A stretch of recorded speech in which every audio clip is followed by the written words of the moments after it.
Welcome to How to Build a Tent. This show is not about tent building, but it's how to make you successful. I have said that now 150 times. This is the 150th episode. I want to say thank you for all of those who have listened throughout the 150 episodes, but especially to those who have listened from the beginning, bearing with me, not knowing what the heck I was doing, just knowing that I wanted to help you guys be successful. Didn't know anything about podcasting, didn't know anything about editing, and all of that stuff that entails. I'm slowly learning, have a lot more to learn, a lot more to improve upon, and you guys are like, yeah, definitely. But I'm really excited to hit this mark and look forward to the next 150 shows full of ums and so's and bad hair days and all of those crazy things that I wish I could change and go back and change, but you can't. Once it's on the internet, it's on forever. We are part of the Fight Laugh Feast network. Over to fightlaughfeast.com. Put in HtBT in the memo field and get one of these sweet mugs. I just sent out a batch full this week of you guys who've ordered them. I really appreciate that. Thank you. You're coming alongside of us and being part of what the Lord is doing. It's an amazing thing, whatever it is, not just this, but anything that the Lord is doing, when you can get in and on it and be a partner in it and help be part of what the Lord is doing, it's such a blessing. And that this is one opportunity for you guys to do that. Our network is growing, the numbers are growing. It's just amazing to see all the different shows and the topics and the coverage and other people talking about it, other people not liking it or disagreeing with comments. It's good, it's healthy, I love it. But thank you again for listening and for your support. 150 shows, that's truly amazing. I don't know if any of you are in the podcast business or the content producing business whatsoever, but there's something like that hangs over your head when you think about it, specifically in a math term. I almost said math term. I guess it's my term, but a math term, that like there can be an infinite possibility amount of shows you can do. And how are you going to come up with enough topics to fill an infinite amount of shows? And there's just this like daunting feeling sometimes where I don't know how I'm going to come up with a show topic in like the next 30 or 40 episodes. Who knows? But thank you to you guys again. I didn't really mean to say thank you so many times, but I really am appreciative of you guys helping me do that, giving me show topics or suggestions, critiques, needing clarifications, asking for advice. Those are all great resources or great topics, great discussions that really help me come up with what I want to talk about, because I want to tailor and tinker and focus these episodes on what you want to hear, on what you need to hear, on the things that are going to help you be successful. I'm not on here to be successful myself, but I want you guys to be successful, and I just love hearing from you and hearing how you guys are really blessed by the show. Seriously, it's the best thing in the world when you know that you are helping people, that God is using you to help people. It's humbling and it's just such a blessing. All right, enough of that sentimental crap. Let's get into business. Before we do get into our topic today, I want to talk about different revenue models, and it's really helpful for revenue models to know them, especially like app revenue models, website revenue models, because a lot of times how they interact with you, how they portray themselves, and how they get you to buy things, it changes, and their behavior changes based on the revenue model they're going after. And it's just smart, even if you are not thinking about starting a website or building an app or having some kind of online presence where you need to think through one of these revenue models. It's good to know them because you definitely are a customer of them. You are online, you're on Facebook, you're shopping on Amazon, you're on eBay, you are using software at your company. Maybe as an employee, maybe you're not directly the one buying the software or purchasing the license, but you definitely have some way it interacted with one of these revenue models, and it's just wise to understand how people are making money off of you. So I want to get into that today. And the last thing I want to say, I'm just going through and checking all the boxes and make sure I've said everything. Yeah, I did. You can reach out to me, Matt@howtobuildtent.com. and find me on the social media sites, How to Build a Tent. That's right. And please do that. Also, follow the links below. You can like and follow the website. Or not the website. Sorry, the website's on my mind. I'm building the website for How to Build a Tent. It's going to have a store. It's going to have exclusive content where we're going to have more podcasts. We're going to branch off into other areas besides besides business, politics, religion. And there's just a lot of cool things that I'm looking to do, especially getting you guys involved, where you can send in your audio or send in your video, and we can play it on the show and then have dialogue and responses based off of it. So just like you have your own show, you can send it in, and we're gonna put together questions, comments, answers, debates, challenges, and all that stuff. So I'm really excited about that. That's why that's on my mind. But what I was really talking about is if you wanna follow me on the social media sites, How to Build a Tent, you find them, all the links below of wherever we're at. We live stream the show. I just whistled. We live stream the show 12 p.m. Pacific time, just in time for your lunch break or afternoon break if you are on the East Coast.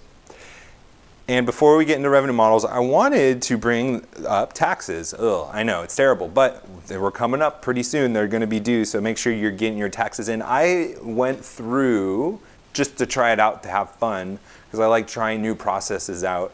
I did Credit Karma. I went through them and I did my state and federal taxes for free. And it was a really great experience. So if you haven't done your taxes yet, you're looking for a way to do them, you're thinking about doing them on your own, it was really a great experience all around. So big shout out to Credit Karma. Not a sponsor of the show. I'm just throwing out the free advertising like I do. You know me.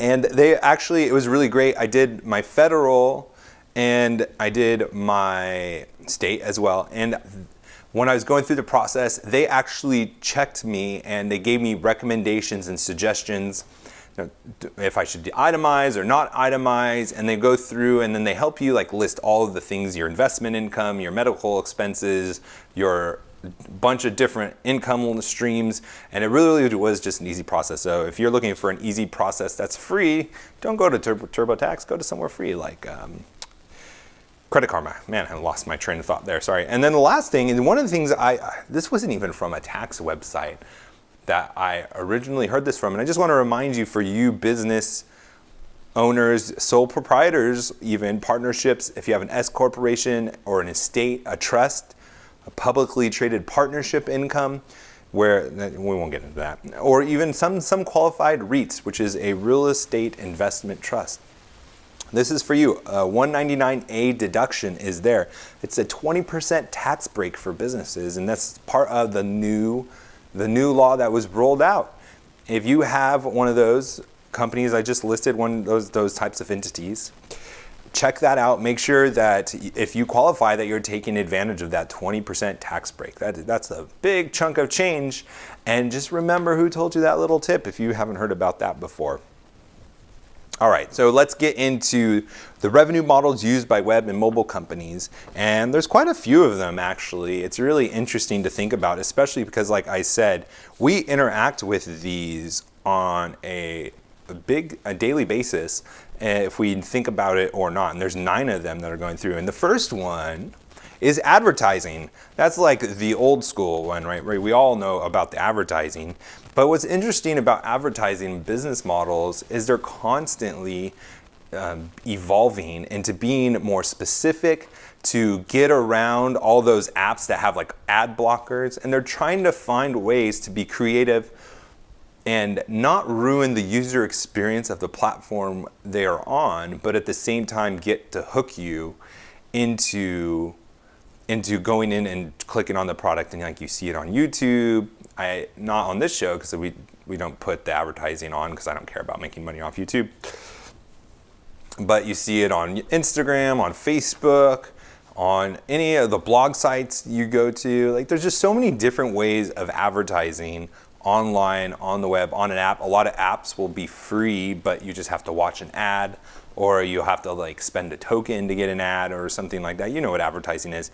But it's just really fascinating to see the evolution of advertising. If you think about it, like going back into the AOL days all the way to now, like how have ads changed? How have people gotten their ads in front of you?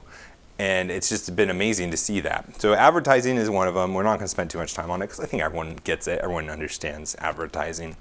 And the next business model is e-commerce. And there's a bunch of different like subsections of e-commerce. And I bring it up, like obviously we know Amazon, we know eBay, and we get the idea of, okay, instead of going to a physical store, we're going online. And because it's online, the store doesn't have to pay for real estate or as much real estate if they have a warehouse where they ship. So the prices are better usually. And okay, we all get that. But there's like some of these that you don't think about as being in e-commerce, like Groupon is an e-commerce site. They're a discount e-commerce site. They are selling other people's product just like a retailer would, and they're giving you a deal. So it's kind of like you think about like the wholesalers of Costco, Sam's Club, where they're giving like 100 of these in like bulk, and just whoever first come, first serve. Or I haven't been on Groupon in a long time, honestly. It's been probably like 5-6 years. But yeah, I think they have like a limit. Don't they have a limit? But at least they have like a time frame, like you have until this day. I do remember that. Airbnb is considered e-commerce with their ability to have people come onto their sites and allow other people who are using or not using their rooms or a house and be able to turn that into income. And that is just exciting from a whole nother level. We've talked about it before, but the e-commerce is not just like a physical company going online, but it's allowing the economy, it's allowing us as individuals to turn wasted resources into capital that converts into income. And that is one of the exciting things about the digital economy. We often talk about the negatives, job loss, how robots are going to take over, and a bunch of those kinds of things. But one of the real big positives is it's allowing us to become wealthier by creating and generating revenue from things that weren't considered capital, that weren't considered investments. Like who would have ever thought an extra room that once was a junk room could turn into an Airbnb source of income for you? And there's going to be tons of those things like Uber, just turn your own car into a taxi cab. There's going to be so many more of those things because these companies are doing really well. Oh, and then like, did you hear last week Lyft had like a crazy IPO that they just launched Friday, and Uber is going to be coming out with their IPO probably sooner than later after seeing how well Lyft did. Anyway, so e-commerce, it's a completely different ballgame. It's not just a traditional store, brick and mortar store that goes online, but e-commerce as it evolves, just like the ad space, is going to be creating new and unique ways to add value to our economy that's going to benefit things indirectly as well. Just like Airbnb, iTunes is another one, and then the crowdsourcing sites, those sites that are using their platform to help people raise money. That's another e-commerce site. So I just wanted to mention those. Some of those you don't necessarily think is e-commerce, but they are. And then the third one is an affiliate marketing. And I really wanted to hone in on this one. And this is where I get my statement of it's really smart for you to understand what kind of revenue model people are using online, like bloggers or YouTubers or podcasters like moi. That these people that recommend things, like maybe it's the top 5 cooking appliances or the 10 best cutting knives or the 5 best, detailing stores. And then there's like detailing stores, that's a terrible example. Let's just stick with knives and pans. And you go through in the blogs, and then these blogs that have a following, instead of doing the advertising route, they're becoming affiliates. And what oftentimes you'll see is they will recommend like 10 products, and they'll put a link in each of them to Amazon. And what is happening there is Amazon is giving those affiliates a percentage of the sale that you make. And that's really not clear all the time. And the importance of understanding that is sometimes people will recommend things that are more expensive than they need to be. Sometimes it'll be just as good a product for cheaper, but those people are incentivized to list expensive things because they get a percentage of the sales. And with the more expensive products they recommend, the more money they make because it's a percentage. 10% of $10 is $1. 10% of $100 is $10. What would you rather sell, a $10 item or $100 item? What if they did the same thing? Now, I'm not like impugning all bloggers that do affiliate programs. I'm not impugning their character. I'm sure there's a lot of great bloggers out there that are honest. And in fact, you probably have to be honest and be straightforward and be trustworthy to build a following. It's really hard to build followings on podcasts and blogs.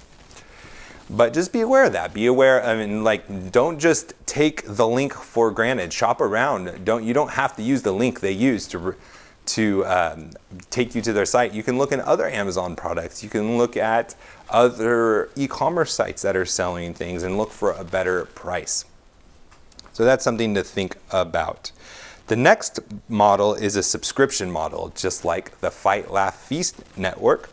And this is like the golden one, or at least it used to be the golden one. Now there's another one that we're going to talk about at the end that's kind of like the golden child of the revenue models. But this one is a great one because even though it is kind of hard to get people to start subscribing, once they do, they typically don't cancel. It's